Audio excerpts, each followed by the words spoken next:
You are now listening to Out of the Blank.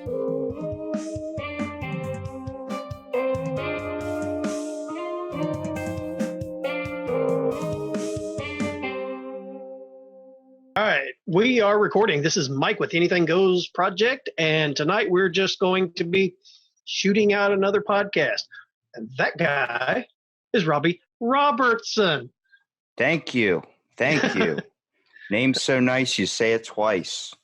Absolutely. That's why I've always should have gone by Mikey Mike. Then you would have been like Mark Wahlberg, except... Yeah, but it'd have been Mikey Mike and the Not So Funky Bunch. Oh, God. The rounded out crew. This podcast, I guess, really doesn't have a specific thing. We're kind of just here to shooting the shit on our minds, I guess. Shoot the shit. There's been a lot of bad shit happening right now, and I guess it's just a way for us to get on here and kind of vent with what's been going on. Like, good grief. We've had 2 mass shootings this weekend, 29, possibly more people, more than that. The numbers all the numbers haven't come in yet, dead from this. Possibly fueled by white supremacist ideologies. I mean, it's just getting white supremacist ideologies. All right, you have to explain here. Like racist ideologies. Though El Paso one was the mass shooting was done in a predominantly Hispanic neighborhood by a white guy whose manifesto was racist to begin with, and he actually, I think they actually posted, somebody went onto his website and posted some pictures of where he got some of his racist ideas. And one of them was he's got a bunch of guns positioned into the position to look like Trump's name. Oh my goodness, he's got it all planned out. Now you have some reference on this because your family was in the KKK, isn't this right? Not my family, my stepdad's. I never actually got involved with it. I never went to anything. I hope not. This was his family. Grandmaster Wizard Mike Symonds. No, like Professor Dumbledore or something. That's about as close as I get. Spells. That's right. I think it's just, I don't know. It's just a way of the media kind of bringing out a point. Yeah, well, I know for this one guy in El Paso, he actually did post a manifesto. I don't know about the one that like in a planned Dayton, attack? Ohio. Yeah, a manifesto of why he's doing it. How long was he planning it? That I don't know, because I think they've pretty much shut everything down. I think even his social media links, they were smart. They shut everything down. I was just reading some stats right now earlier, right before you came on, that let me read it to you real quick. It says, violence committed by white men inspired by an extremist ideology represents an increasing number of domestic terrorism cases, according to the Federal Bureau of Investigation. Of roughly 850 current domestic terrorism cases, 40% involve racially motivated violent extremism, and a majority of these cases involve white supremacists. And this is from the FBI's. Was from the FBI today. Do you think this is a problem with guns, or do you think this is just a problem like maybe somebody snapped that probably got pushed? I think this is a problem of hatred. Why do you say hatred? Because right now we've got a lot of people in this country who just hate people who are different than them. Do you think that's just because... I live in the South. I see this on a daily basis. I'll say this, the day literally that Trump got elected, the next day I heard somebody out at the plant yelling at everybody who is Hispanic, y'all better pack your bags because my president's going to send your asses back home. Well, guess what? Those 2 guys got fired that day. Trump building that wall. Yeah, that shit ain't gonna happen. Them illegals that do the jobs we don't want to do because we think we're entitled. Yeah, who's going to do those jobs now? See, I think it's the whole idea that we don't like things that are different, man. You know, I mean, I experienced this. I'm a minority at where I work, dude. And let me tell you, I got an earful today, man. And there wasn't no point of it. I just think you look at it and I could have easily snapped back. But at the same time, I was just like, you're really not comfortable in the life you have right now. You're obviously not where you want it to be, but I'm not going to do that because I have a bigger plan in mind. I have a better fortunate thing. I am fortunate enough to be able to podcast with people now, especially you, and meet people like yourself. I mean, good God, you're wearing a Star Wars shirt. And it's like amazing. Yeah. It's like I enjoy that. Like I like to be able to communicate and find people not even of a restricted age group, like younger kids or older people. It's just being able to connect with someone on such a level where your thoughts are generally the same. What I've started realizing is everybody's thoughts are kind of around the same basis. I think a lot of it's just covered up. With my podcast, I do a type of like get your thoughts experience. It's a conversation. You can talk about aliens 1 minute, and I love seeing what people are interested in. But it usually also kind of hits off on the point, like, what do you think about the world we're in today? And we all have the same thinking of it. Like it's a corrupt place, and nobody's willing to take the time to get to know one another. It's like, yeah, it's Yeah. like we're all thinking it. So why are we still acting the same a little bit? And I mean, there's so many things to get interested in. I think that's what's happening today in the world. I think it's why people are really fascinated with history. Because I mean, I get fascinated. Like you want to escape from this reality a little bit. I dive deep down into the rabbit holes of immortals, dude. Like the whole Greek gods, everything like that, Greek mythology. Hell, I just saw Clash of the Titans, and I was losing my shit. I mean, Zeus. I would love to have an extra Which Thunderbolt. version? Which version of Clash of the Titans? The newer one. I don't know. I can't stand to watch the old one because I'm watching that thing. I'm like, what is this? Oh, come on, man! The old one's a cult classic. I'm a millennial. I'm old where it counts, where it comes to a little bit of wisdom. When it comes to movies, I still know when an explosion in Halle Berry is better than the old school Betty Ross, whatever you want to talk about. Here's what I gotta say to your millennial comment. Oh shit! Did you just drop a freaking audio effect in this podcast? Damn straight, I've got a soundboard. Do you have a soundboard? What kind of sounds are on this soundboard? Well, let's see. If you start ranting about something and we start getting esoteric or something like that, I can go. Do you have a fart one on there? And no, I don't have that one, but I do have this. Then one. it's This not a one's my good favorite. soundboard. Say what again? Say what again? I dare you. I double dare you, motherfucker. Say what one more goddamn time. That's such a good movie too. Yes, it was. It was actually the first time I watched it. I was like, "What the fuck just happened?" Whatever happened to movies impacting you in such a way you thought about it for so long? Like we've all seen Interstellar. I guarantee to you, anybody that watches Interstellar for 2 weeks, you're pretty messed up. Like you're thinking about life in a whole different way. You think like when you go to sip a drink, are you killing millions of like organisms that are going inside your body, which you are technically doing. But it's like your body. It's your body is a universe unto itself. Think of that. Look, you're just a host to billions upon billions of microbes and bacteria. Don't you are their universe? But isn't that fascinating though? Like you start looking at anything that's so simple and then just really dive into the meaning of it, you can go deep into it. Like everything has like such an extended value to it, which really makes you question why we value people in such a shitty way. Yeah. And like you said, we podcast because we truly, I guess you could say some podcasters that are out there, like for instance us, we're empathetic towards humanity. We want to experience all the cultures, all the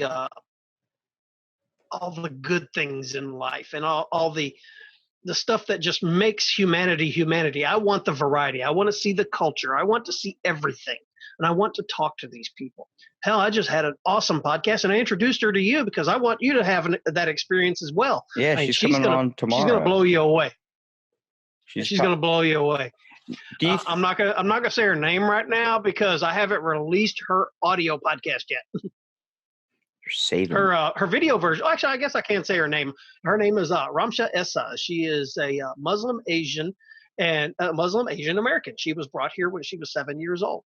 Wonderful woman, sweet, kind, just a beautiful individual to talk with. And she's about to release 3 books, and she's about your age. And she's in college right now, and it's just we got to delve on what it was like to be different in this country. When I hear someone writes 3 books and they're my age, I get like in my head, I'm like, I'm doing nothing. I'm lazy.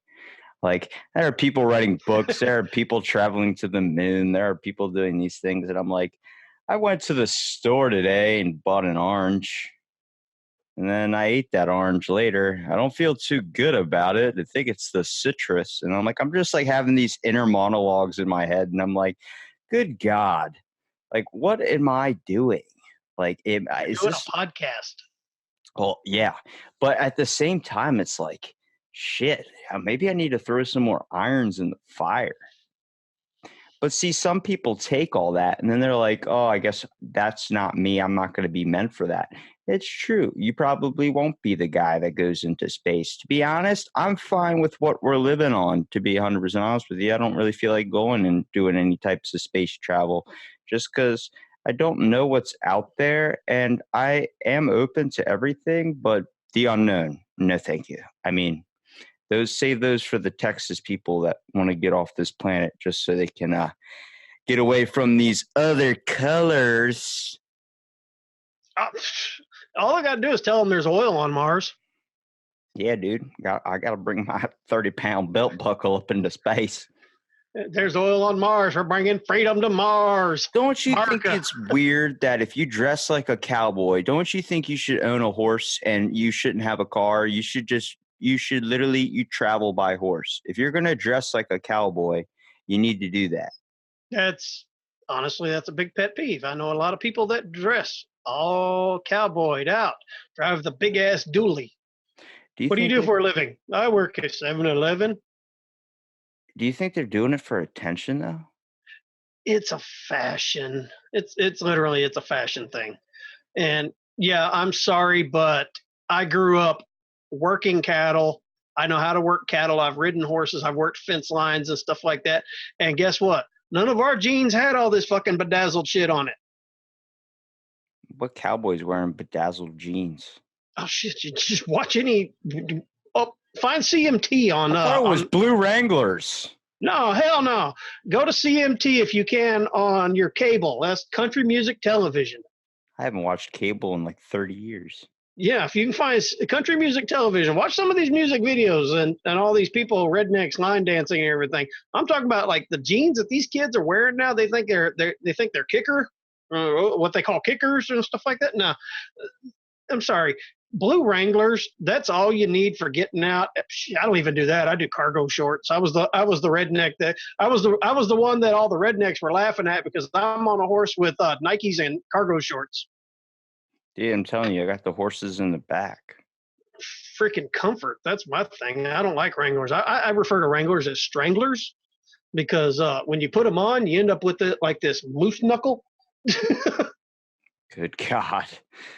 See, now, look, just because I just watched this movie, Clash of Titans, I'm like fascinated with where we kind of went wrong a little bit. And like, why are we not like making wonderful masterpieces of art like the old statues of the Greek days? Like that ancient history, their art seems so much more pure, with more creative.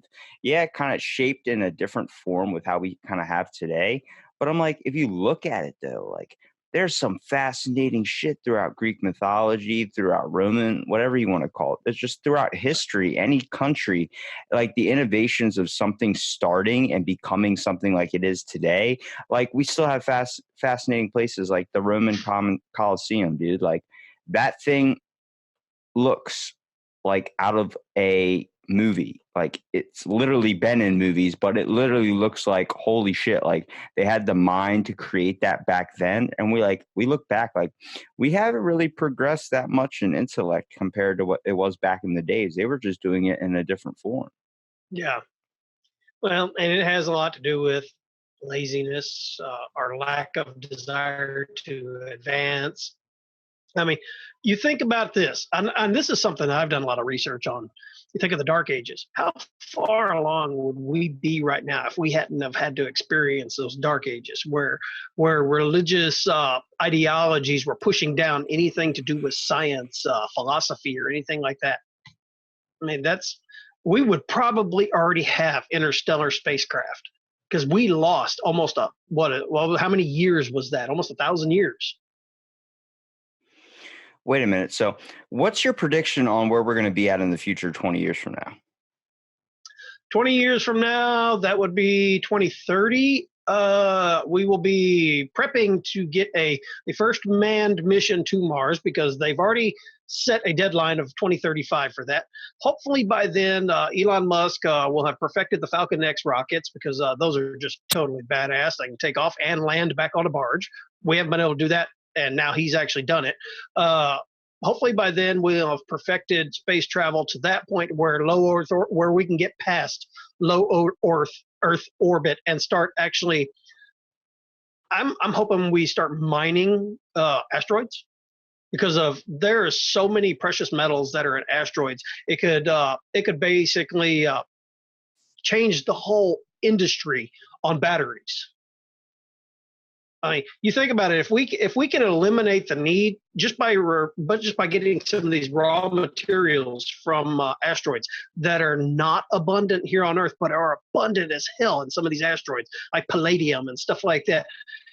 Think of what we can do in just battery technology. We'll no longer have to be having landfills filled with freaking AAAs, AA's, or anything like that. You got and if we actually master that technology, which we already know we can get these raw materials from these asteroids, make batteries that one battery lasts 50 years. And boom, there we go. We cut down on waste and we cut down on environmental issues. That's just one aspect of, I'm hoping, where we're at in the next 20 years. I think you're aiming more towards the light of, I guess, objectivity, like what would be more sustainable for our future. But I think more people are looking for an escape, trying to go out into colonization of the moon, like types of things that we've kind of been fascinated with, just getting off this rock. And I'm like, wouldn't we? We need to. Honestly, I think we need to find better ways to make more probably sustainable energy. I mean, if we start kind of taking care of what's going on, like maybe building wise, like, have you ever heard of the Santa Claus gun? No. It's like called the Santa Claus machine, but it was like a machine, and it literally was the concept of Santa Claus, like his sack, like his giant bag of presents, that you could literally create anything by putting any raw material into this like weapon or machine, and it would just spew out whatever you wanted. So let's say I wanted a plasma screen TV, all I had to do is throw a rock in it, and bam, it just turns it into that. And they were talking about, like, this was a theory back in like 1965 that some scientist was trying to conceptualize this theory of creating a weapon or some type of device that could do this. And he said it would make buildings easier. You know, you wanted the materials for a building, but didn't want the process of creating it and doing all these things to it. And you would just start talking about putting in these certain amount of materials. Let's say if I just wanted to grab a little bit of dirt off the side over here, suck it up into this gun like a vacuum, and then shoot it out. And next thing you know, it builds a building. And that would annihilate the whole workforce industry, which brought up, like, the main cause throughout history has been technology is advancing to a point, and a lot of people are not comfortable with it. I'm not super comfortable with Alexa being able to control my toilet, but at the same time, it sparked the Luddite movement. I don't know if you know what the Luddites are, but during the Industrial Revolution, there were all these people breaking typewriters, machines, like newspaper presses, all these anything things. That had technology involved to it. Yeah, because they were losing their jobs. They already had to basically work in poor conditions. They weren't very wealthy. They were eating, freaking a piece of bread a week just to survive. And next thing you know, there's these machines that are taking them out of their jobs. So now they have no way of getting that one piece of bread for the week. Now I hear that and I'm reading into that, and I'm like, I'm more than happy to conversate with the person at McDonald's that is already pissed off. And I'm just like, look, can I get a McFlurry or can I get an ice cream? And they're like, it's broken. I'm like, okay, well, what can we do to fix that? Because that's next year's problem. Yeah, because I can easily walk over to Wawa, order what I want through a machine and not have to deal with you. But I'm choosing to deal with you because I want to conversate. I want the personal interaction, which I've talked to business owners who are like, I will not put any machines in my business because you cannot rely on machines. I rely on people more than I do on machines. I'm like, but people make more mistakes than machines. And he's like, yes, but people are real. A real mistake over a computered one is better any day. And I'm like, I see what you're saying. And he goes, the way I choose to do it is you need human interaction in everyday life. And I don't think a lot of people get their meter filled because most people are pissed off all the time. I can tell you today, the rough day I had, I was berated to a point where I was just like, what's the fucking point of talking to anybody? I ended up putting headphones in. But at the same time, I'm just thinking in my head, like, this is just a phase that they're going through. You know, society, people, we're all in a phase. I think when we're worried about more things going on in other people's lives than our own, there's a problem there. I think when we put anger out on where we're at in our lives onto other people, there's a problem there too. I also start to realize that everyone doesn't think a lot like me. And that's what's awesome about life, because being able to talk, and my mind always falls on what society's doing or what people are doing, just because I think that more people are not chasing after what they want to do with their life. And Yeah. there's so many things to get interested in too, whether it's ancient history, whether it's just technology going on nowadays. Or And just like, read a book. yeah, just being able to unwind and do whatever you really want. I mean, the fact that like you can literally, like, I saw, this is going to sound so stupid, but a freaking butterfly flying across the road this morning. And then next thing I know, like, it's just slowly trotting along and his car speeding just goes right past it. And butterfly just misses getting hit. And I'm like, wow, that's just us floating through life. We're just barely not even realizing that something so big like that could intervene into our lives and then we're gone. And then I started thinking about it. I was like, wait a minute. I just took a really, really, really simple thing and turned it into a really, really, really good like experience for life that might have changed my way of Basically thinking. just did a philosophical concept. Yeah, I know. I felt religious and everything. I started getting the Holy Ghost in me. And then next thing I know, I'm just like, you know what? That would have went the completely other way if I would have saw that butterfly get squashed. I would have been like, that's life. You just live and you die. Like that butterfly didn't know what the hell was going on. Bam, left turn, you're freaking gone. And then I started thinking about it. I was like, maybe people need that, you know? Maybe, like, I've talked to people that are like, I had a religious experience where I know God is real. I'm like, yeah, because you've experienced it. And there's people that haven't experienced some type of miracle, some type of cure-all, some type of thing, or a miraculous thing in life that brings them to a conclusion of that sort. And I don't know if everyone ever reaches to that point, but it's fascinating to think like someone's mind can change over something so simple, but means so much and impact them in such a way that you can shape your whole personality in a whole different light. Yeah. And well, that's kind of what we do here. What do you That's mean? why we come on this show. That's why we do these shows. We bring people on because it may just be one little thing that one of our guests says that somebody else listens to that may change the whole dynamic of how they think of things. And that's why I do my show. I don't care if I have 1 million followers or not. I want to be able to reach one person, affect one life.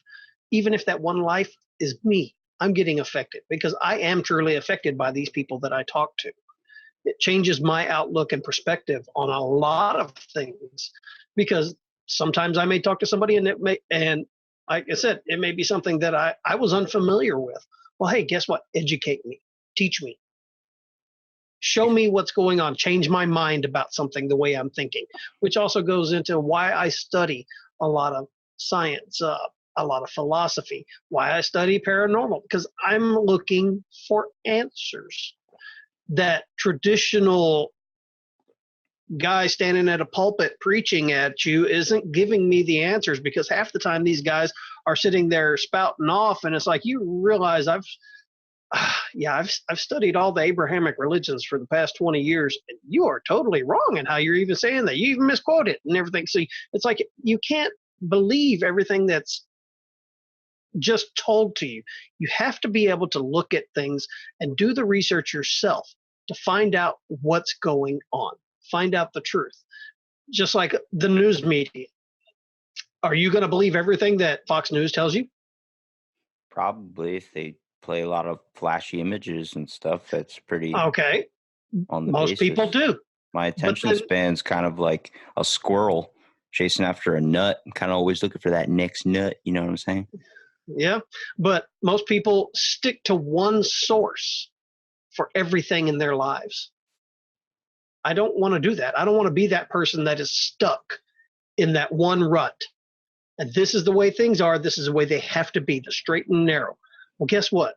That straight and narrow, there's a lot of forks. that go different directions, that have new information. Well, the freaking life is just a random bunch of twists and turns, dude. You're just on a freaking road in Pennsylvania driving, this is left, right, left, right, left, right. Yeah, but most people don't see life that way. They see life as, this is the way it is. This is the way it's going to be. This is the way it's been for me all my life. I'm not changing to please other people. But do you think that's just because their creativity's been pushed to a point where they can't reach it, or it's just locked?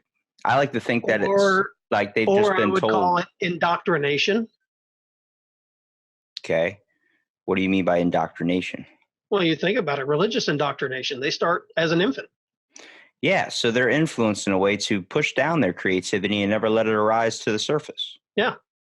That's why it got really weird. I did a podcast with a religious guy, and I like his train of thoughts. I understand. I mean, I agreed on with a lot of what he was saying, but his belief in God was from an experience, which I told him, that works for some people, not for everyone. But then he believed in human adaptation, but then was rejecting evolution.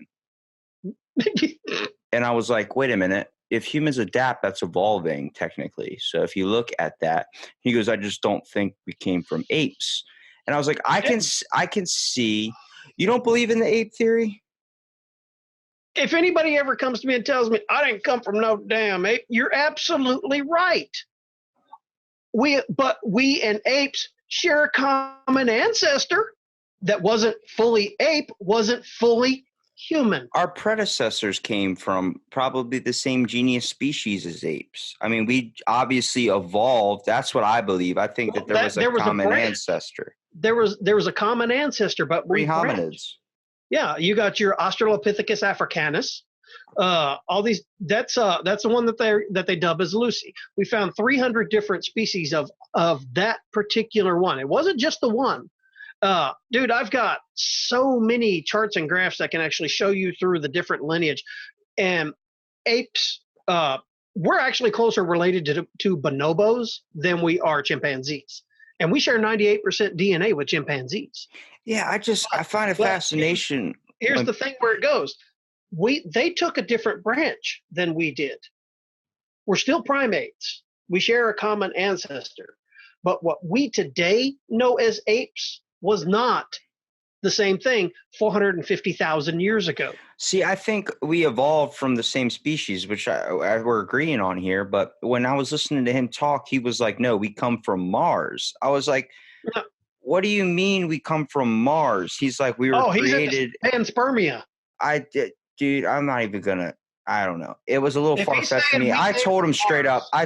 He had an amazing story, an amazing experience. And his thoughts, they did kind of sway me in a way. But I'm listening. I'm like, in my belief, I don't think we came from Mars. I think we came from here and we just adapted, which he wasn't open to. And I was like, but if you look anywhere in the world, there is human adaptation. The model of panspermia is actually a very closely looked at model within the academics, because there's evidence, and we're seeing that already on Mars. There's evidence that there was possibly life on Mars. We found water. That's why I said we need to get human beings onto Mars to get a closer look. The robot can only do so much. A human can look at something and go, oh, wait a minute, that's not what the robot was thinking it was. That's this. And we can actually do the testing and change our minds based on the evidence. And which, if we changed our minds based on the evidence, we're going to have a whole new path to start researching and looking into, which is why I say that, because they've actually found rocks from Mars on Earth, which is why the panspermia model is kind of in a way relevant. Basically, microbes or organisms that were able to, what would be called extremophiles, were able to survive the vacuum of space. And we have extremophiles on our planet. We just found an organism a couple of years ago that is able to live in a pure arsenic environment. We've got all these organisms that live at the bottom of the Marianas Trench that live off of sulfur vents. We've also got the water bear.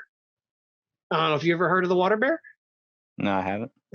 It's a little micro. God damn it, I can't remember what its actual scientific name is. Which I guess I just drew a blank. But anyways, it's a microscopic organism that has like 6 little arms that look like little feet and legs, and this thing lives in water droplets. and it can literally, when that water dropper dries up, it goes into a hibernative state, and its whole body can dehydrate.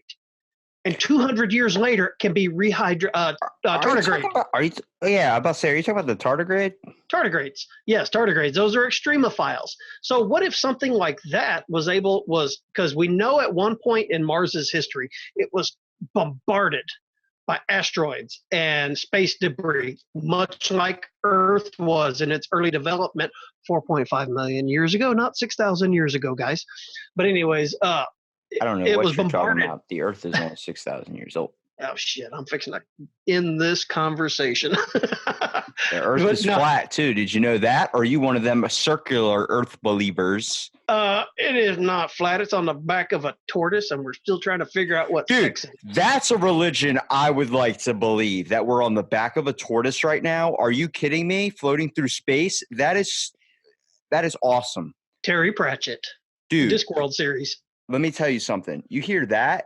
I will believe that over some guy sitting on a golden throne. I would love to think we're all on the back of a giant turtle right now floating through space. That's got 4 elephants standing as a pillar holding the earth on it. Oh, my God, dude. Then you start to think, like, wait a minute. If that's us, we're on a giant turtle. Who's the shark out there? Who's the planet that's a shark? And they're on, like, its freaking fin. Like, you start thinking about that. Oh, it's going to dive me down deep into the rabbit hole. I don't want to go down. Okay. Well, back to panspermia. So at one point in time in Mars's history, it was bombarded by asteroids. Okay. And these asteroids flung space debris from Mars out, and a lot of it landed on Earth. Oh, so you're saying we're coming from like a microbial organism that makes sense. I can believe that. That's the panspermia model. I bet that's what he's trying to. What he's trying to equate. We came from Mars for. If he's now, on the other hand, if he's saying aliens from Mars came here and plopped down a few human beings, I'm going to have an issue with that one. That's what I picked up. But yeah, I think the microbial thing. Again, just send him a message and ask him: were you talking about panspermia or actually an alien coming down here and dumping a load in a chimpanzee's ass? But it was just so weird, because how do you believe that God's real and you believe in this giant figure if you think we came from Mars? Like, didn't God create humans? So you're saying we're coming from a microbial organism would be a little bit like evolution. Yeah, but then it would be like you're technically proving yourself wrong about God then, if you believe in that, because then you're saying we come from microorganisms, and if apparently God created each of us individually, like formed us like from clay or something. Well, we know for a fact there was no Adam and Eve. That particular mythos was borrowed from early Zoroastrianism and early Babylonian texts and Old Samaritan. And wait, there's no Adam and Eve, so I've been blaming the one person for eating the apple and just thinking humankind's assholes, but that was all fake. I hate to tell you this, that apple myth is in... Is Jesus Christ real? Or was he just like David Copperfield? I don't know. That's what I said. I don't know. I can't. These are questions that, honestly, I don't think can be answered. What questions throughout history do you think you have? Like, what things would you want to go back and find the real details out? I could tell you, I'd want to find out about Leonardo da Vinci for one of them. I want to find out if he is as smart as people say he was, even though back in the day they called him a loon. I also want to talk to Nikola Tesla, understand why he married a pigeon. And also to warn him, hey, dude, Edison's going to steal all your shit, so let's pay this patent now. And I want to know why Benjamin Franklin has a bunch of skeletons in his basement.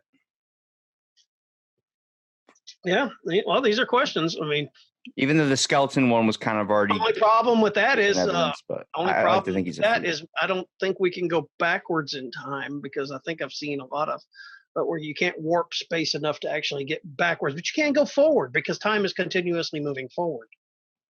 So it's like the Futurama. It's like the Futurama episode where their time machine only went forward, so they had to go forward until the end of the Earth, and then it got recreated again in a second Big Bang, and then they had to go back to where they were to get, and then they kept passing it over and over again. Yeah. Let me shoot Hitler out the window, and he misses and hits JFK or something. Yeah, something like that. Yeah, time paradoxes. That's actually something that has always fascinated with me, being a fiction writer. And a lot of times, I don't know if you've seen them on Facebook. These people are like, if you could go back in time and tell your old self something, what would you tell them? And I always answer absolutely nothing. And they're, why not? Because if I do that, I'm going to create a paradox, and then the reality I'm in now will no longer exist. I'd go back and tell myself to toast up a Pop-Tart because I didn't do that until recently, and I'm 21, so it's like I lived a life without an experience of true happiness. Of cold-ass Pop-Tarts. I just thought that's how you ate. I saw people do it, but I didn't think it was tasty. And it seemed like a task and a half. I was like, isn't the point of a Pop-Tart to open it up and just enjoy it? Not really, take 10 minutes to make your – I mean, who honestly sits down and preps their food for like 4 hours? And I can't really say that now because I just realized my parents did that. Yeah, I do. I don't do that, dude. I'll spend 3-4 hours prepping sushi. Why? Because it's fucking good. Go to the gas station. It's the same shit. Who the hell eats gas station sushi? Me? I love gas station sushi. I don't care if I'm in the bathroom 5 minutes later. I don't care, dude. Dude, let me tell you, they had that salmonella poisoning thing with the honey smacks. Now, I'm a very conservative person when it comes to my money. I save everything. Okay. Everything goes straight in the bank account. $5 on a t-shirt, that's too damn much. All right. I have to pain myself to even doing that. Now, let me tell you something. I bought a box of honey smacks from the store when the salmonella poisoning thing was going out. I did not know. You know how much the box was? Like $2.97. No, honey smacks is like $4, dude. That's the one. I buy the bags. You buy the golden puffs shit. I'm talking honey smacks with Diggum on the front. I would build a gold statue for Diggum like they did in that Family Guy episode if I could. I'd have him in my backyard. Okay. Now let me tell you something. I get religious when it comes to honey smacks. Now listen, I bought this box, started eating it. I was not feeling too good. I started getting sick, really, really bad. I started realizing, I looked on my phone. Salmonella poisoning. They took all the honey smacks off the shelves. I let my mom know about it. She said, throw your box out. I said, I spent $5 on this box of cereal. I'm eating it to the last bite. And she goes, you're going to hurt yourself. I'm like, if I'm dying by honey smacks, I'm dying by honey smacks. That's the dream. That's the dream. There's no what you want to do with your life. You want to die by fucking cereal, cornflakes. If I spent $5, I'm all in. We're eating this shit. It's the whole idea. Like, I don't like wasting money. I have one of my podcasts, my buddy, like 10 minutes before he's drinking coffee. He pours it up to like the very tippy top to where it's about to overflow. And I'm like, oh, he's going to sip it before he starts going around and doing shit. He puts ice cubes in it. The water level rises in it and starts spilling everywhere. So what does he do? I'm trying to make food in the kitchen. He goes, grabs one paper towel, just one, rips it, comes over, wipes up the spill, gets back up, walks all the way over across the kitchen in my way again while I'm trying to get in the middle of cooking my food, eat a quick snack, and then get the podcasting, throws it away, goes back, sits down, goes to sip it again, it spills again, sets the cup down, goes back over, does this about 8 or 9 times, one sheet every single time. I was like, why don't you just drink it till it doesn't spill anymore and then wipe it up? He's like, no, it's not right. We go upstairs. I'm like, we're podcasting about this real quick. I started asking him all these questions. And I'm like, so what's the point? He goes, any coffee that does not stay in the coffee cup is known as bitch coffee. I don't want that coffee. I want the good stuff that stays in the cup. I go, I spill it till it gets to an appropriate level. And I'm like, you're just getting in my way, though. And I'm like, I bet you're a lid man, aren't you? And he just goes, oh, I fucking hate lids. And I died laughing. It's one of those moments where you're like trying to understand someone's train of thought like a child that's trying to tell a story. And you're just sitting there like, get to the freaking point. And you're just like, he's like, but then I saw Aunt Susie at the park and you're literally at this point, you're like, oh my God, I swear. Yeah, that's interesting. Because they don't know how to talk yet. And it's like, you're just sitting there trying to form your own opinions. And I think that's my idea of the world. We're all just sitting here like little kids trying to tell their own little story, but they can't spit out the words to create the piece. And that just goes to show you that we are a country of abundance that we just want to let shit spill out on the counter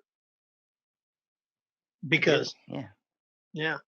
I don't want a lid. I don't want this comfortability factor on my cup, knowing that I'm not going to spill hot ass coffee all over me. I've got a metal straw. Yeah, you're sipping it very pretentiously too. You make me feel like a douche. And then you do the God damn. Yeah, that's right. I got my cap on backwards too. Tattoos and piercings. Now listen, what's your problem with would you have any things in the world today besides just invention wise or just things that people do that kind of really piss you off a little bit? Saggy pants. Why saggy pants?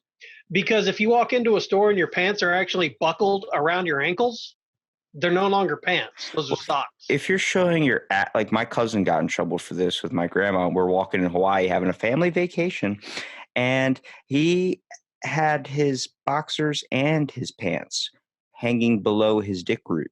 And my grandmom said something, and that's when he realized he might need to start wearing, because he's just pulling his pants up while we're walking.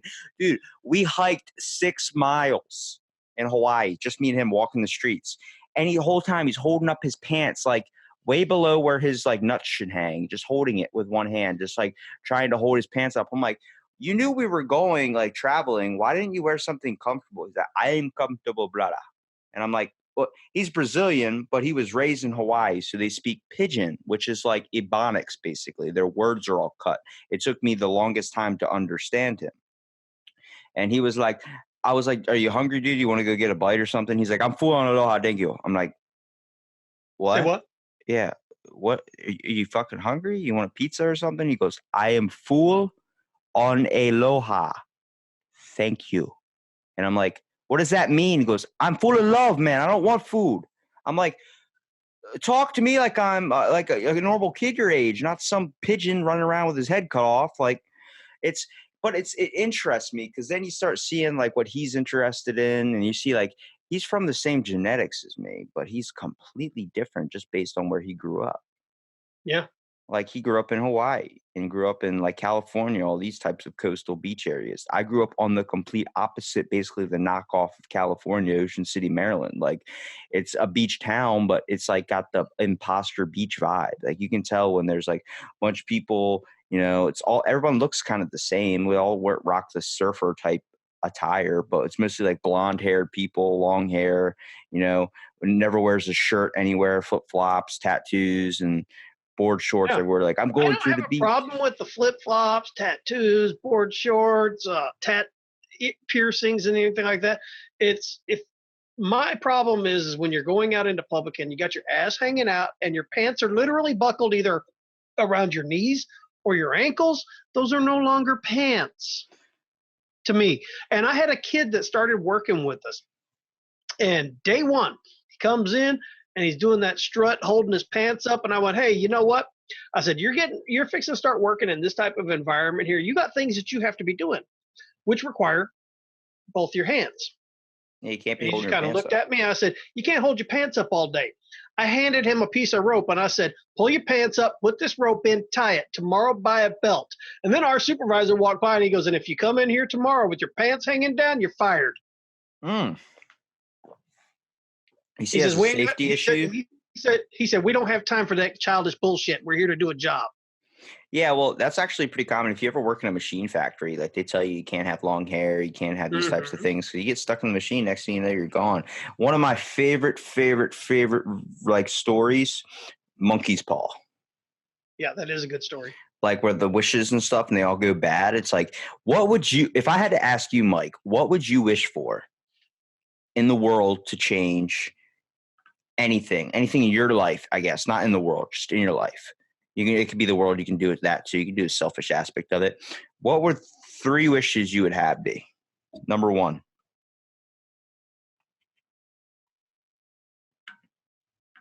Health, happiness, and longevity.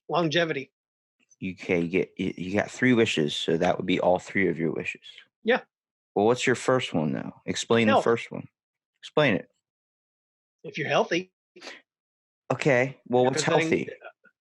Not having physically or emotionally. Both. Just healthy. Because if you're healthy, you think about it. life tends to be a little better.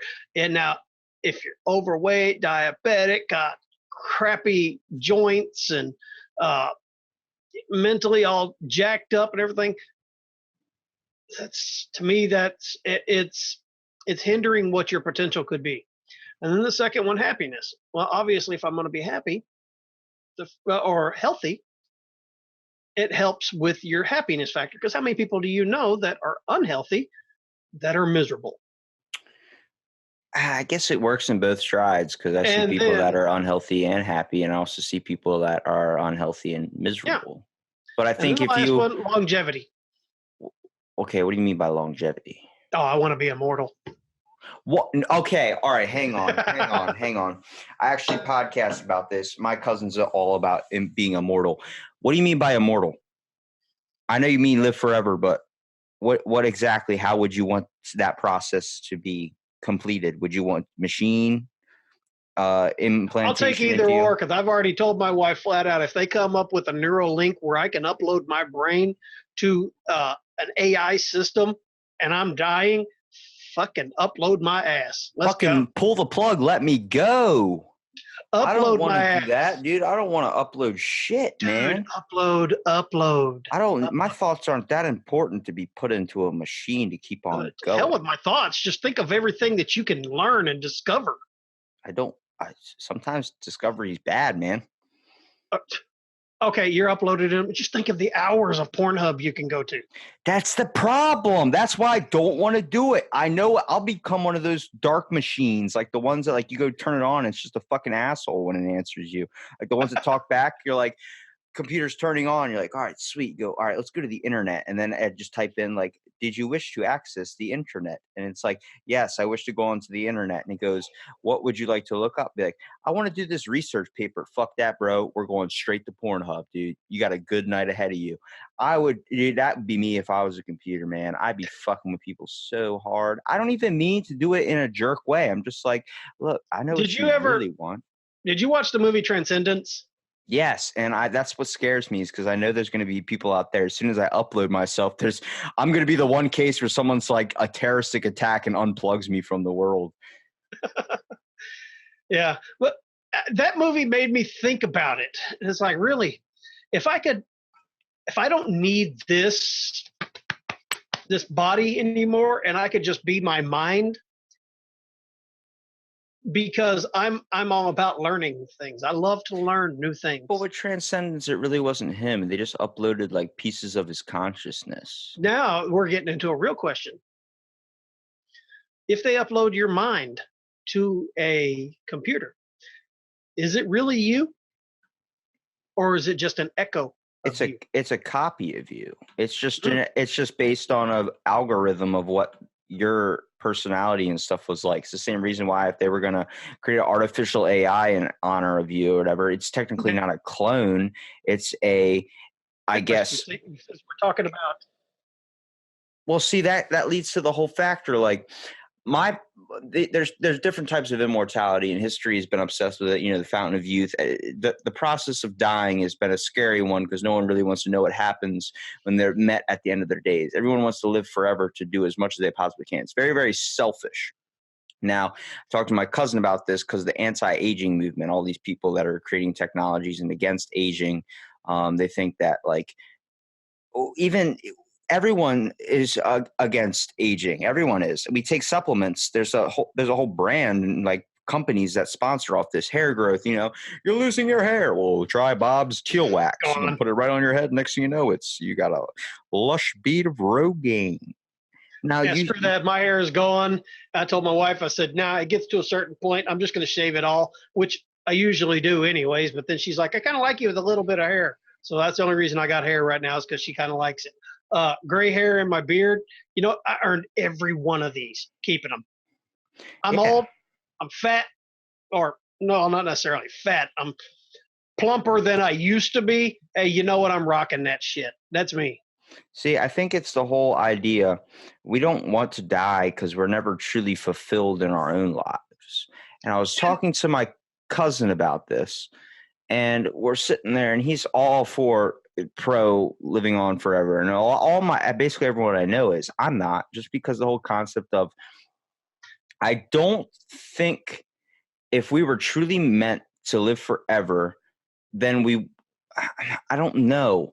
It's hard to justify that because there's so many things when it comes to immortality, whether you want to be technology, advanced immortality with implementations. How far does it Or do go you want it to until be Highlander style? Yeah, but how far until it's really you? Then I conceptualize it with the movie The Last Witch Hunter with Vin Diesel, where he's sitting on the park bench talking to Elijah Wood, and he's like, "What's it like to be immortal?" He goes, "It gets old." He goes, "What do you mean it gets old? You don't age." He goes, "I've seen loved ones. I've gotten close to people and they keep dying and dying and dying and dying. You can never get close to anybody. I've seen what this town was built from. This city you see is luscious and beautiful. I know the true history of it. It's built on broken lies and blood and bodies." And he started giving all these things like, "Did you know right here is a grave site where there's like 1,000 corpses under right where we're standing?" And the guy's like, "What?" And he's like, "Yeah, I've seen it all. I've seen this place used to be a war zone turn into this thing that we see as marvelous and beautiful. It's now nature park," or whatever the hell you want to call it. I see that. I'm like, the same thing with Dracula. He lived forever. And at the end of his days, when he finally was like killed, he was just like, "This is what I want because I've already seen everything." Now, if I had to give you the option to be immortal, would you take it? I think I would still. Even though you would watch your loved ones die around you. You'd have no way to stop that. The technology wouldn't be here to save the loved ones you have now. You'd just be creating new relationships. Everyone you got close to would pass on. You'd still want to be immortal. How long, dude? You would keep that mindset for maybe a couple thousand years, but after a while, you're going to sit there like, fuck. Everything I'm trying to do, the best thing you do is be a giant Elon Musk type throughout history, be able to do all these things. But at the same time, that's the whole idea of, is it happiness is the best in life or wealth? Because when you think of an immortality angle, the best thing you're going to do with that immortality is wealth. You're going to create immense amount of wealth. I can relate this to a younger kids movie, Teenage Mutant Ninja Turtles. The one dude, Mr. Winterhold, his whole thing at the end, after he brought his brothers back, he wanted to die. He was immortal. He watched everything. He became the biggest, scariest CEO, this giant business guy. And at the ending, he was happy when he died because wealth is not happiness. It just gets you what you want. And what you want, you think is your happiness. That's not truly what you are. That's why monks don't hold on to possessions. They are truly happy. They have reached enlightenment. They have reached inner peace. Why can't people see that before? And why does the world have to focus so much on profitability? I don't like that. I think that's where we went wrong. When we started holding more value towards money than we do about humans, there's a problem there. And yeah, you just gave some really crappy scenarios. These guys are just, because they got to see everybody die, their friends, their families, and the only thing they had was wealth. But then you can also look at another science fiction aspect of it. Captain Jack from the Doctor Who series and Torchwood series. At one point he hated his immortality, but at another point in it, he embraced his immortality because of everything he got to experience. He got to experience these lifetimes. He got to see everything progress. I mean, if we could do immortality, I mean, not necessarily immortality. Let's make life, the longevity of life, a couple hundred years. That would give us a chance to experience more in life than what we're currently able to do. But if you right now got immortality and you saw the world a couple hundred years from now, you lived a couple hundred years, I don't think you'd be happy with what we've accomplished. Then that would be a choice I'd have to live with.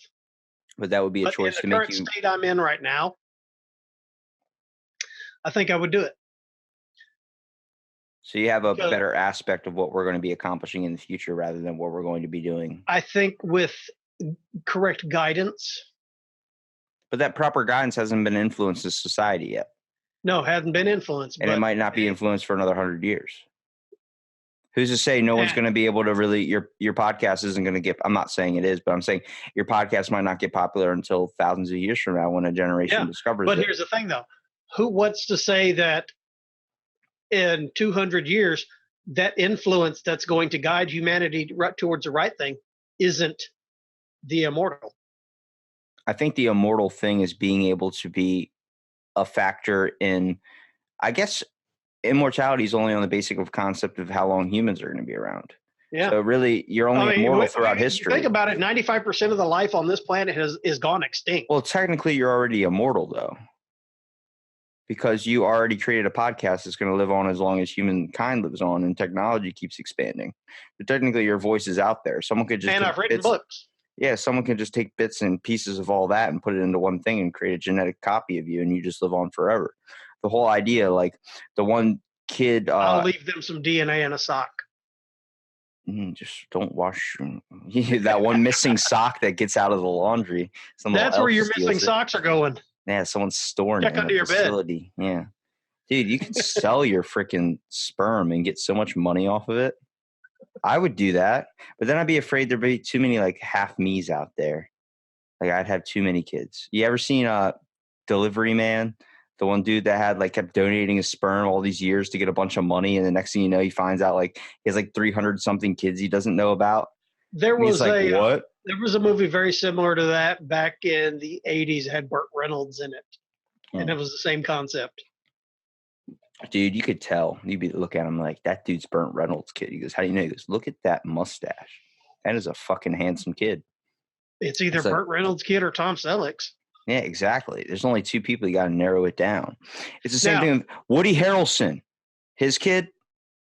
You ever seen that? How he said it's Frank Sinatra's kid or something? The whole mix-up. There's this girl that's like, no, it's 100% this guy's kid, and it's Frank Sinatra's kid. It looks exactly like Frank Sinatra in his 20s. Like, it's identifiably correct evidence that that's Frank Sinatra's kid.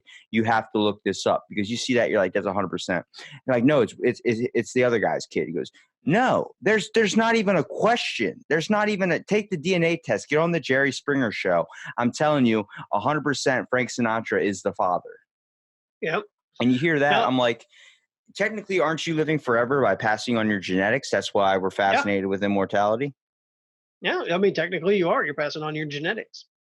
So do you think it's selfish that some people don't want to pass on their kids or pass on themselves? I don't, because especially with the way we're suffering, our world is suffering right now from overpopulation. There are going to be, I think I read a statistic here recently that showed in the next 20 years, there's going to be more people living that have ever died. Oh my on this planet. If you really think about it, that boosters the fact for the religious cult, the Church of Euthanasia, the people that believe you should kill yourself. Oh man, kill yourself. I listened to a whole podcast on that cult. That was weird. I podcast on that cult, dude. They have a good way of thinking. I looked on their website. I actually signed up for it. It's like, you don't have to kill yourself if you're a member, but it's like, they're not even saying you have to kill yourself. They're just like, hey, why don't you? And it's like, you got to question yourself. Like, yeah, why don't I? But no, you look into it and it's like, we don't want people to go around killing themselves. We just think that the world will be better without humans on it. I'm like, yeah, but then you got to think in the fact, like, what are you talking about? Like global disasters? Or are you talking about like the cause of rising climate change and all this type of stuff is linked to human factors? Let's look at euthanasia to begin with. What are your viewpoints, since we're going there, what are your viewpoints on somebody having the right to terminate their own life? I think if you want to, if it's your choice, then you should be able to do whatever the hell you want with your own life. I don't think anybody should have control of it. I think it also can kind of go in the same line as abortion. What about in the case of somebody who is young still and maybe suffering from like depression or anxiety or something like that, and there is help that they can get? I definitely think they should probably take a second look at their life rather before choosing euthanasia. But I think in the concept, because we just had that happen. A 17-year-old girl chose to end her life, and the courts legally let her. It doesn't matter if you're doing it legally or not. If a kid's choosing to end his life, he's going to end his life. I'm talking about the legality of it. The courts allowing that, like, so. Okay, like if I got terminal cancer, if I've got the choice to fuck off or I have to live 10, 5, even 1 year in agonizing pain, dude, I'm all for, hey, you know what, guys, look, I'm going to call a family meeting, everybody here, hey, great, this is our last get together because I'm checking out because I'm not doing this pain anymore. I think if you're going through the court process of trying to kill yourself, you've kind of already proven the fact that you're not wanting to kill yourself. You're wanting someone to stop you. Because if you're going to kill yourself, like, just do it. That's why they say it's like people that deal with depression and suicide. I'm not saying people could kill themselves. I'm just saying people that deal with suicide and depression, it's statistically seen that more people that say that they're going to kill themselves and start telling people are the ones that aren't going to kill themselves because they're looking for attention. Yeah. Well, and there are a lot of people you want to worry about are the ones that truly. I'm talking about like what I was talking about, like your people that are terminally ill. They're under somebody's care at this point. It would be difficult for them to do that because somebody is watching over them constantly. They're not going to let them OD. They're not going to let them do something like that. And it's like, hey, you know what? Just give me the pill. I'm done. Yeah, well, I think that'd be a choice that's optional. And Sweden actually just recently made a machine that you can get in if you decide you're wanting to end it. You get in, doors close. You've got 30 seconds to change your mind. There's a button on the inside. So you're saying it should be like Futurama, where we have suicide telephone booths. Which option would you like to die by today? Knife wound, gunshot, robbing? What's robbing? I like to have a scenario that I'm in where I'm going to die. That'd be pretty cool. Like, it puts you in a simulation of like a burning building and you have to try and save the kids. Because then that gives you a better choice of an option of a death. Would you want to die in a heroic way? Or if you beat the simulation and you look like a hero and it just bolsters your confidence to not want to kill yourself later. Yeah. That's what it should be. Euthanasia legally should be a simulation machine. It gives you, all right, you want to die, right? Yeah, I want to kill myself. I don't want to live here anymore. Okay, then I'm going to put you in a scenario where you get to choose to be the hero or die. What do you mean? It's like Saw a little bit, except not so freaky deaky, and you don't have to cut your fucking leg off to get out of the thing. What you have to do is you have to save all these kids in this burning building. And if you save some of them, good. If you don't save all of them and you die, then you die. And that's the way you chose to go out, fighting like a hero. That I would be down for. All VR simulation. Yeah. And then, you actually simulate it. Now, we were talking about technology and immortality and stuff like that, but that got me to thinking about something else. I know you're all for technology advancing humanity. What? I am not at all. I would go a Mormon lifestyle. Alexa, controlling my toilet. Okay, so would you use a teleporter? Depends. Is it the Star Trek teleporter? Star Trek teleporter that can teleport you from your office to mine to podcast. No, because the teleporter kills you and then resimulates a clone of you. There you go.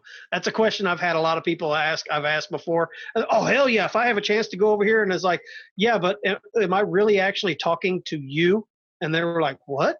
See, I said, you think about it, what a teleporter does. It actually disintegrates your body down to the atom and then rebuilds you way over here. So is it really you? Because technically you're dead at the point of teleportation. Yeah, that's what the problem with Star Trek. That's why I'm a Star Wars fan. Or Star Wars. What about the movie Looper, Stargate, though? What about the movie? What about the movie Looper, or not Looper? Jumper. The Jumper one. Yeah, that would be cool. I'd like to be able to do that. He doesn't seem like I would love to do that because I'd love to be able to jump. The books were better. I just saw the movie. I never saw the books. I can read pretty well, but I don't like it. It's too tasking. There's 3 books in the series, and they're actually pretty good. In the 3rd book, it come to find out it's his fiance or his wife actually gets the power too. Because she's jumped so many times with him. Yeah. It triggers something in her brain to where she actually can do the jumping. If you could have one superpower, what would it be? Oh shit. It's a good one. That's a good question. I think it would be the teleportation, the jumping. Giving myself a pat on the back for that one. I think it would be the jump. Why? The jumper scenario. Okay. All right, we're going to play like a would you rather style type.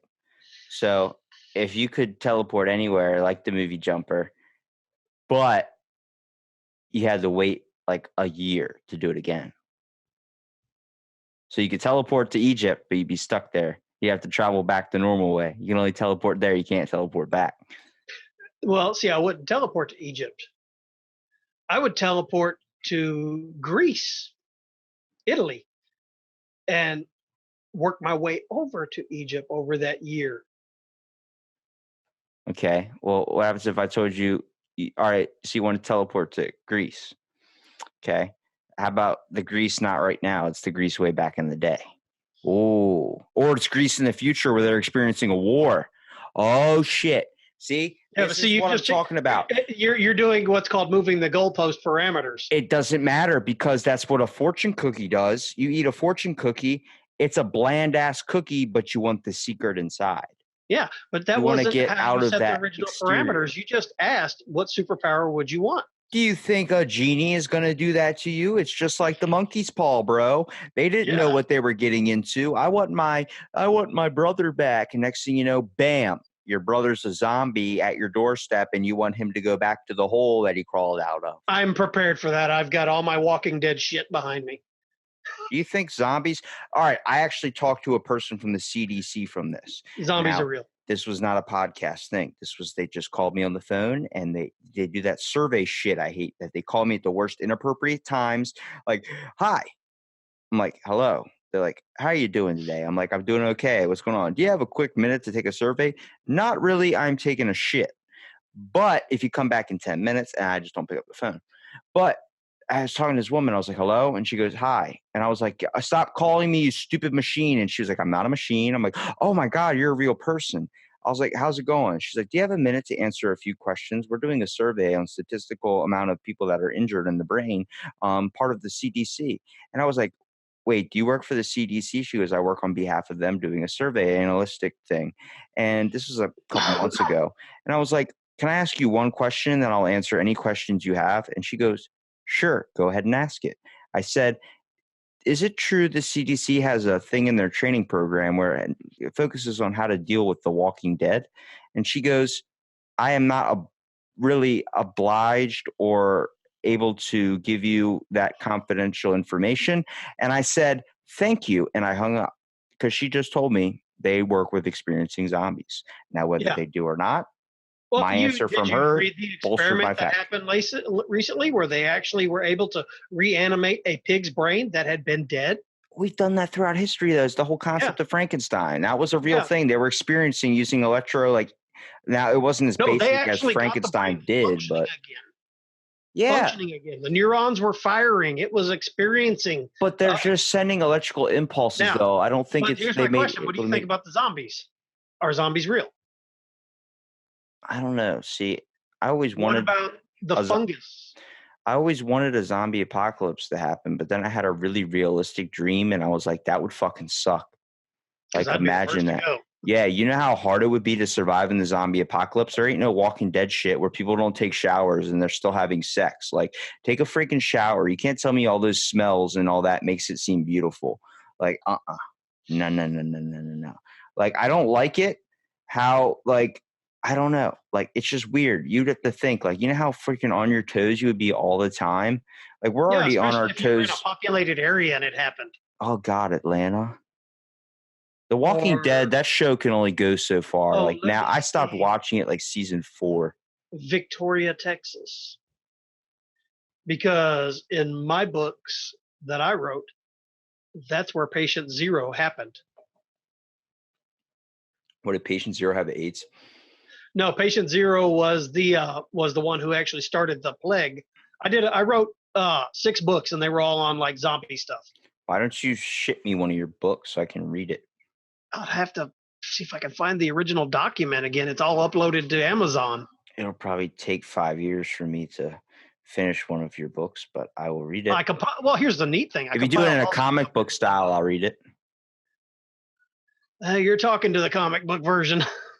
I like the comic book, dude. I love it. It's interesting, dude. I like being able to like shoot the shit on stuff because you think you're thinking about immortality, and I'm thinking about immortality. I'm like, we grew up in 2 completely Okay, well, let's go back lifestyles. to that question about that I asked, where somebody asked me a question. If you could go back in time and tell yourself, your younger self, something, anything, would you do it? And I said no. And my answer to it, the reason why and let me elaborate more on my answer, because I know I said my answer was that no, I wouldn't, because it would probably create a paradox to where I wouldn't exist now. And that is absolutely correct. And that is why I chose not to, because you think about it. If you go back and alter any aspect of your childhood, it shapes who you are today. It will change who you are today. Yeah. Now, Well, the question is, do you want to change who you are today? And people be like, well, yeah, there's a lot of things. I would like to be richer. Okay, well, great. What if you go back and you tell yourself, your younger self, to invest in Microsoft the day it goes public on Wall Street? And you do. Well, you're going to be a millionaire. But hey, guess what? Now you're on your way to the bank to cash that first check from your dividends you just got from the Microsoft thing, and bam, you get hit by a damn car because you were in a place where you weren't supposed to be. The butterfly effect. Yes. You're tempting. And they were like, oh, wow. And every scenario that they threw out there, I was like, you think about it, everything in your life made you who you are now. Yes, would I like to go back in time and prevent a bunch of priests from diddling a bunch of kids? Absolutely. But who's to say those kids wouldn't have been the next Hitler? That's the whole idea behind the Titanic. There was a movie or a show basis where they went back and stopped the people from dying on the Titanic, and all those people that were born that shouldn't have been born ended up doing really, really bad to society's views or standards how we have today. Surely reshaped everything. People there were more assassinations. Yeah, the world went to crap. Or the scenario where they said, would you go back in time and assassinate Hitler as an infant in his bed? Well, okay, I saw a series that was similar to that too, and they didn't do it because they had a way to go forward and backwards, so they were able to actually look at what the ramifications of whatever it was that they did is going to happen into the future. And so, like, the one guy went back, killed Hitler, went to the future to see what happened. Oh shit, come to find out somebody even worse came up because Hitler wasn't there to stop that person. So then he had to go back again in time and stop himself from doing that. And it got to one point where he did something and he went into the future and couldn't go back because the technology that made him able to travel was never created. I think the problem when you start looking at he was stuck. The things we start having in the world today, like the random occurrences and stuff, I see them as like those are factors that have to be there because there's already a predetermined thing. It's the idea of the B theory of time. Like like the past and present and the future all exist at once. Like the future, there's a Robbie an hour from now chilling, whatever the hell, if we're still podcasting. You're talking about string theory. Yeah. I see that, the B theory of time, the A theory of time, all that, whatever concepts of whatever past, present, future, essentialism, whatever you want to believe. There are people that don't believe the future exists. They think that's still developing and it's not happening all around us. But I like to think right now there's an alternate dimension where the War of 1812 is going on right now. You know, I like to think that there's all these multiple different scenarios that are playing all around us that we're just on a different frequency of understanding. It brings the whole concept in when people start talking about the paranormal or supernatural. Or the Mandela effect. The Mandela effect's a little bit different just because that's just stuff you remember that's been a little bit wrong. But I think it's the whole... Let's say it wasn't because we had a glimpse of one of these alternate dimensions. That's true. Now, this is what brought me into the realization about rapid eye movement when you're sleeping. I think it's a dream is an alternate dimension that you slip into. That's what I think. I started thinking real hard about this. Imagine when you dream, they call rapid eye movement. You know, when your eyelids are shut and your eyes are constantly like kind of looking around and REM sleep. They're like, yeah. I think that's your eyes trying to find a alternate dimension to use as the concept of a dream. That's what dreams are.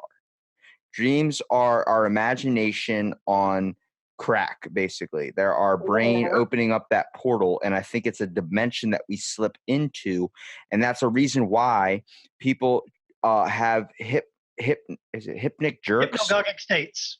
Well, no, it's hypnic jerks. Hypnagogic state's a little bit different, but hypnic jerks is that feeling you get when you're sleeping and you feel like you just fell and you like that shock. That's because your heart drops to such a scary level. Your brain's like, oh shit, we're not breathing anymore. We're not alive. And it shocks itself up. Now, I think a hypnic jerk is your body slipping back into the regular reality that you experience every single day. But when you go into a dream, you're going to an escape or a fairyland or an alternate dimension. This is where I go really far deep down because my one buddy sleeps with his freaking eyes open and it scares the shit out of me. Well, I was reading a book last night that was actually talking about the consciousness of the mind, that human beings were wired to experience this weird shit. But some of us have gotten our wiring, or our wiring is making all the connections, which allows us to see these entities that we may be seeing or experiencing these lucid dreams that seem so real, that where we're coming out of these dreams and able to tell people this is going to happen, or hey, I know so and so over in this state right now is having an issue or whatever. It's like our wiring. It's really interesting. The book I'm reading right now is talking about our conscious versus our subconscious mind, how they work, and it's like it's mind blowing. I'll probably do a whole show on it. See, it's like where you start diving into stuff and you're like, that could be right. That could be right. And it seems like everybody's just taking bits and pieces of the big picture. I think everybody's experiencing a little bit of something that's close by, like whether it's like these different type of folklores, like purgatory, these types of kind of extra, whatever realities, other planes, alternate universes. I think like throughout history, like the people that believe like in reincarnation, the people that believe in an afterlife, the people that believe that your body is judged by spirits or all these things. I think everybody's getting a piece or a sliver of the big picture, and they're making that little sliver into their whole basis of religion, when really they got to add in all the factors, Buddhism, all this type of religious stuff, everything you want to think of the world and concept of everything is created. Or tapping into what they call Gaia. Gaia is Mother Earth. Yeah. Another term. Yeah. Gaia is Mother Earth, but there's a terminology that actually uses Gaia as the term, being the whole conscious collective of every living entity in the world. I think if you took every single piece of information in the world has, or what we've all experienced, and then put it into a book, it's going to be like, here's page 1, Christianity. Then page 6 is the next page over. So it goes from 1 to 6. It's like, where's 2, 3, 4, and 5? Where's the other shit? And that's just shit we haven't experienced yet or haven't discovered yet. Like it all goes into one giant book, and we're slowly getting pieces and pages that we're putting into this book. And then this book is like, it's missing. Like right now, where we're at right now, we think we got it figured out, but it's missing a shit ton of pages. You just went from page 1 to page 20. Don't you want to know where 19, 18, and all the other followers were? No, because 7, 8, 9. No, that's not the idea anymore. I think we're all got a little tiny puzzle piece that we're putting in, and the puzzle still has a hell of a lot of spots. And I think if anybody ever comes out and tells you they've got it all figured out, they're full of shit. The only person that has it figured out is Bob Lazar, because he knows where the aliens are. I want to know who has Bigfoot. For someone, God invest all their money. Elon Musk just needs to do that. Hang on. I'm gonna set up for you to rant. Let me clear my throat. Is that Beastie Boys? Damn straight. Let me clear my throat. No, Bigfoot. That shit needs to be discovered. We need to figure out these little things, dude. I want to know where page 967 is. That's the Bigfoot section. We're diving into the cryptozoology. They just made a movie about it. It's there. I'm not talking about the Sam Elliott thing. Are you talking about the Bob Goldthwait? I'm talking about Littlefoot. What? The animated one. Big feets are living up on top of this mountain, and they're creating clouds that keep us from getting up there to them.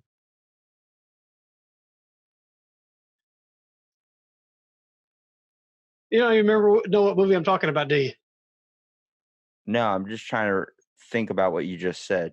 My brain kind of went into a breakdown. Like if there was smoke visible coming from my Houston, ears. we have a problem. Yeah, there's a giant problem. My brain just totally took everything of what you said and just threw it in the what? What the fuck? I did not realize anything you said. It's the big feet in the mountains that control the clouds, like Jack and the Beanstalk type shit. Yeah, basically, it's an animated movie. It's actually on HBO Go right now. It's a real cute movie. We watched it, my wife and I did. Basically, Bigfoot at one point in time were down and they interacted with human beings, but human beings became violent and they started trying to go after them. So they all retreated to the top of the mountains in the Himalayas, some of the top mountains that nobody could gain access to. And they created a big machine that actually makes the cloud cover the mountain so nobody can actually see the top. And they're living their happy little life up there on the mountain. One of them decides there's got to be more. There's got to be something past the mountains. And they're like, no, there's nothing. We live on this cloud. This cloud is floating. We live on the mountain that floats on the cloud. It was their own people telling them this. So, but he ended up going down and finding humans. Everything the light touches is ours. Yep. Lion King. Yep. Now listen to this. If you could have only one thing to find out if it was real or not, what would it be?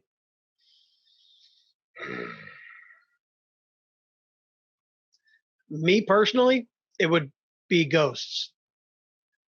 Because then we would have an idea of what happens after we die. It's a good answer. Because our ghosts that are here by choice, because maybe they had some unfinished stuff, or not even unfinished. Maybe they just wanted to hang around because they loved they loved life, and they just want to be here to watch and experience. Or, hey, you know what? I died early. My kids are going to be older soon. I want to be able to see my grandkids. Doesn't mean I have to interact with them, but makes me happy to see them. Or, you know what? Hey, great. I got to see my grandkids. I got to see my kids thrive and everything. Yeah, I'm done. I'm just going on to the next realm. That's a good answer. I like that one. Ha ha ha. Stumped me a little bit. I don't know what I would choose. I guess, I don't know, because I'd want to find out if Bigfoot was real, but at the same time, I don't want to truly know. Because if I truly know that he doesn't exist, don't think I'd want to be on this planet anymore. Here's your catch. Here's your catch that you can use. We find out if ghosts are real, and we're able to talk to them. Hey, guys, is Bigfoot real? I don't know if they would know that answer. Well, one of them might be like, dude, I died on the Himalayan mountains. I saw one. Dude, I'm He telling killed you, me. I would want to know if the government was keeping cancer cure from us. That's They what are. I want to know. They are. Actually, one of the gentlemen that I know, I actually sat down in Mexico. I went to Cancun and got to Cancun. It was a business meeting. I did some speaking while I was down there. One of the gentlemen I got to meet while I was there, his name was G. Edward Griffin.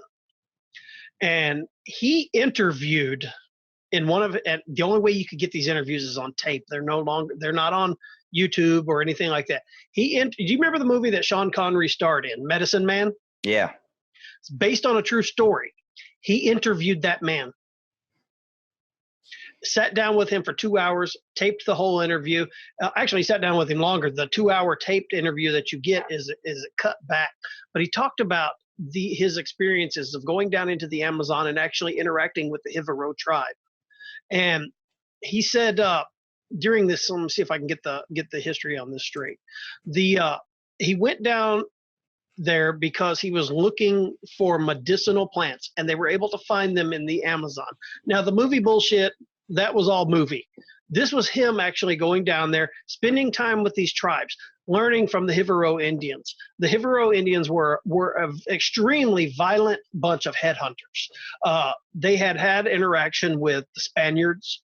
And just to he told a tale of this tribe. One of the tales was when the Spaniards came to South America and they came in contact with the Hivaro tribes, they told them, okay, great. we're the Spanish. We're going to take over this, and you're going to bring us your gold to pay homage to our king in Spain. It's great. The Hivaro tribe was like, absolutely, we will do that for you. Let's have a big feast, bring all your people together, and we will bring the gold. And this is documented true story. This is what happened. They showed up. The whole tribe showed up to the party, I guess you could say. And they said, and the guys were like, all right, give us your gold. And they went, no, we're not going to give you the gold yet. First, everybody's going to drink. They're going to have fun, enjoy your beverages and all this stuff, your alcohol, whatever. Well, the Spaniards were like, ooh, we're going to get our gold. They just want us to party with them. So they started partying. The Hivaro tribesmen, though, don't drink. So they let everybody in, all the Spaniards and everybody that were in their little fort, get drunk to the point where everybody was so intoxicated, they had no defense. The tribesmen took over. Boom, they captured everybody, and they took the head of the group and said, okay, your king wants our gold. Great. We're going to show you just how much gold we have. So they started melting down the gold. And the guy was like, what are you doing? And according to one of the tribal elders, he said the Spaniard head of the Spaniard army that was there was like, what are you doing? He said, we're going to find out exactly how much gold it takes to satisfy a Spaniard. So they melted down the gold. And then some of the tribes, like some terrible Tootsie Pop freaking and commercial. They started pouring molten gold down the throat of these Spaniards. Oh, Jesus. And he died. Great. Boom. Okay, we know how much it takes to satisfy this one. Next. They killed off the entire group except for one of the lowly people, one of the lowest in rank, killed everybody off. And then they turned to him and they said, now you go back to your king in Spain and tell them to never show their face in our country again, or the same fate will happen to them. Several, the Spaniards, the Germans, all these different people have tried to actually take over the Hivaro tribe. Nobody's been able to do it because they are so ruthless. They use guerrilla warfare in their tactics. They hunt in the shadows. Basically, they use what's called, they use the Karari darts. They'd see a group. He described how they're doing it. They'd see a group of men marching through the jungle. They'd take off the last one and do that until first guy turns around and is like, oh shit, where's everybody at? And one of the German forts that was there actually sent out a group of soldiers, go kill them, find them, kill them. About a week later, the head of that German fort went into his office, and when he opened up his door of his office, all of the soldiers that he sent out, their heads were on his desk, already gone through the shrinking process. Humankind has a tendency for conquering and savageness. Yes, but nobody was able to conquer the Hivaro tribe. They're still the Hivaro tribe still is pretty much thriving in the Amazon jungle. Dude, I'm telling you, one of the best people out there. It doesn't matter who you are. It doesn't matter who you are. History has savages throughout all barriers of it. Every culture has savages. Every culture has some type of force that is more opposing than the other. But there's always something that can overcome it. Always something that can beat it. Always something that's better than that thing. It's the whole idea that you could be the best at whatever you want, but you'll never be the truly best because there's always someone better, faster, stronger. Doesn't matter in whatever you're doing. Yeah. There's one person out there, Jack Churchill. Hold on. Jack Churchill. You know who Jack Churchill is? No. Name's not ringing. Churchill part, yes. Look up Jack Churchill on Google and images, and you will see what is known as his nickname in World War II, the Nazi-killing, sword-wielding, bagpipe-playing badass of World War II. There's pictures of him hopping off the boat onto the beach with a sword in front of everyone, and all the soldiers are like, what the fuck? Like, staring at him. He's just in front with a sword. Dude, his whole mortar team got blown up. He was the only survivor, barely alive, played bagpipes until he was captured by Nazi forces. Then he got captured, tortured for 3 years, escaped, then went to the nearest camp, walked 84 miles to one of the American camps, grabbed a sword, and immediately started hunting down everyone that tortured him. 13 people, he killed all of them with a sword. Damn straight. He said, fuck it. And the song he played when the Nazis came and picked him up was like Till I Come Home Again, and it was on the bagpipes. It was like, it was, dude, hearing that song, looking that up on bagpipes, and then hearing, like, thinking of him playing that while he just got hit by a mortar and still, like, barely, like, really thinking. He ended up passing out before they got to him. But dude, there's people out there that are just blood-born savages in whatever they go after. Whether you want to go after podcasting, be the biggest podcaster out there, you have a form of savagery in your DNA. Find where it needs to go. Use that as fuel for your passion and your fire. The fact that he wanted to be a freaking Nazi killing, sword wielding, bagpipe playing badass of World War II, that was his passion. Sometimes people have a human tendency to just be really good at war. Now, back to this guy's story. He ended up hooking up with the Hivaro tribe as a medicine man, which the movie did get right. He was known as a medicine man to them because their tribal elder had a stomach ache and he had something that would help. So he was the only white man that was let into their group as a medicine man. So he became indoctrinated with this tribe and was able to communicate with them, learn, and they were teaching him about the plants in the Amazon and stuff like that and what they could be used for. One of the things that he noticed was the solution that they would make to shrink these heads. He started thinking, I wonder if this would work on a tumor. So he talked to them about it, and they gave him some of it because it was part of their religious ceremonies that they did. So yeah, they weren't too keen on it, but eventually they did give him some of it. He went to a neighboring tribe where this woman had a tumor the size of a football in her side and started giving her the injections of this solution that they made out of natural plants. And the tumor shrunk down to the point to where it was no longer even detectable. Basically, it cured that tumor. The tumor was cancerous. So he had to go back to the tribe, and he had to gain their witch doctors' confidence, and it took him several years to do it, to where that witch doctor would teach him how to make this substance that they called their census, and that's what they used to shrink the heads. Well, he was able to do a bunch more studies and applying it to cancerous tumors and stuff like that, and it was actually working. Well, he decided he was going to come back to the United States and bring this substance with him and present his findings. He did. He was able to do it, but he had to turn over a lot of these plants to organizations so they could study them and stuff. Well, then it came time for him where he was ready to go back to the Amazon to do more research. All of a sudden, all of his funding was pulled. He couldn't go back. He had no more money. He was like, what the hell? I was fully funded to do all this. And then he got called into a meeting in New York. So he had to go to New York, and he went to a meeting. And this meeting was with, he never said who the meeting was with. All he said was the meeting was with people who represented some of the largest medical industries in the world. Trying to look this and he up. was like, why have you stopped me from growing back? I have the cure. And they went, what if you do have the cure? Maybe you don't. But let's just say, what if you do have the cure? What is that going to do to our industry? Oh, it's all about the freaking scheme of things. Yeah, and he basically got shut down and was never able to go back to South America again. Dude. And this interview, if anybody's actually looking for it, you might be able to find it online. Hopefully, we know how people load stuff up. Look up G. Edward Griffin and his interview with Medicine Man. And I got to sit with G. Edward Griffin, or we call him Ed. Well, I got to sit with Ed in Cancun, Mexico for hours and just sit there and have conversations with him. One of the books he wrote is called The Creature from Jekyll Island.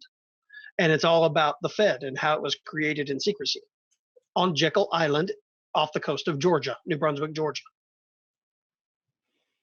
Dude, I think phenomenal researcher and great guy. He's way up there in age, but he was actually voted as one of the top 400 people in media, as far as media reporting at one point. But he's a really great guy. This interview, though, that I listened to, it just floored me and it pissed me off listening to it. But it was based on the story of Medicine Man that the Sean Connery movie was based on, actually. If I could give you a pill that would tell you every answer to every single secret, would you take it? As I honestly feel at this point, I probably wouldn't. I probably would. I feel like there's just, once I find out all that information, it's like too much. It may be too much of an overload, but You might not want to be around anymore. You might be pro euthanasia at that point. Or at this point, we can look at it this way. Knowledge is power. Yeah, but if you look at it like society, people seem to be full. They're full of too much information, and a lot of the information is bad information. So I think it's the concept of, I can give you knowledge is power, but is knowledge truly power, or is it seen as knowledge good or evil? Yeah. I can fill you up with a bunch of evil knowledge, and I guarantee you'll probably be depressed for the rest of your days. I think it's where a lot of people dive into rabbit holes with media and all the popular topics that are happening, like a school shooting, the first thing you brought up in the podcast. Like, if you start filling yourself with bad source information, or start filling yourself up with bad, just general knowledge of the world, yeah, that's knowledge, but it's not the best. It's not the healthiest knowledge to be consulting into. But you're being offered a pill, and you're going to take it of your own free will, knowing that you're going to have access to all the good stuff and all the bad stuff. I think if somebody actually sat back and thought about it, the bad would outweigh the good in it. But what happens if it doesn't? What happens if there's a hell of a lot more bad stuff, which seems to be the light of everything? Screwed. Exactly. I wouldn't want to take that option. I wouldn't want to know that I could be screwed out of the deal. You know what I mean? Life is all about taking chances. That's true. And I think, you take that chance when you buy that sushi at the gas station and thinking you might get stomach cancer, but at the same time, it's so damn good. And you take that chance listening to our podcast. Man, we're running up on an hour and 35 minutes now.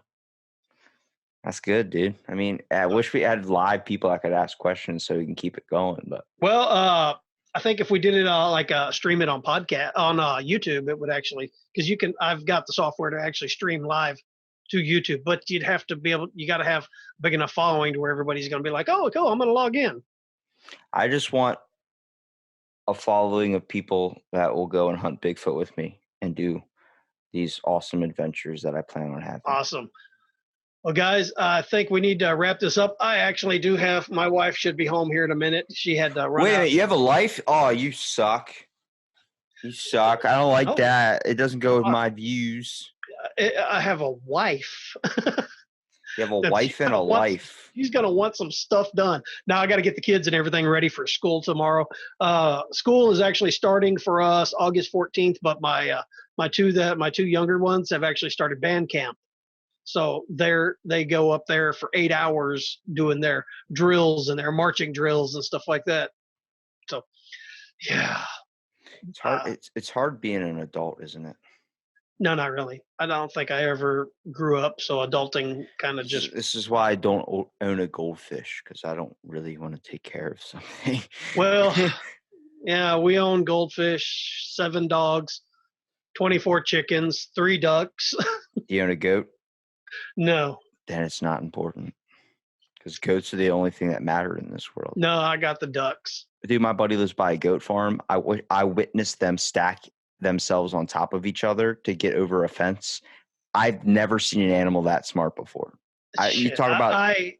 We started having to clip the wings on our chickens because they'll fly over the fence. My duck went and grabbed one by the head and drug it to me.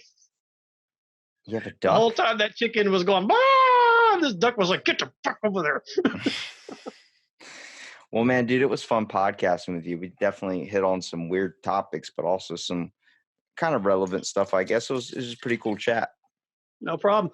Well, anybody that needs to reach out to me, you can reach me at stalkermailbox@gmail.com or 361-433-5739. Call in, leave your story, leave me a message. Write in your story to me. I'll read it on the air. Robbie, tell them how they can get a hold of you. You can't. I don't have a cell phone. I don't have anything. I don't have internet. I live in the dark. I like the cave I live in, and I'm surrounded by honey smacks, and that's anything. But if you want to find the other guy who does Out of the Blank podcast, just look up Out of the Blank. And I'm pretty sure it's the only name out there that is Out of the Blank. Literally. Well, that does it for this show, guys, and we are out of here.